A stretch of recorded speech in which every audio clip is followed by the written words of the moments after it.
Hey, I'm Cyborg, and this is a semi-analog desk clock. It has a 2 amp hour battery, which gave this clock a runtime of 7 to 8 hours and can be recharged with a 12-volt DC adapter. This clock consists of a 12-bit addressable RGB LED ring and a 4-digit 7-segment module.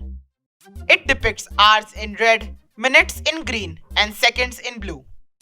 Its segment displays current date and month and room temperature in every 30 seconds interval. Pressing its button for short period will activate its integrated flashlight, and for long period will activate its stopwatch.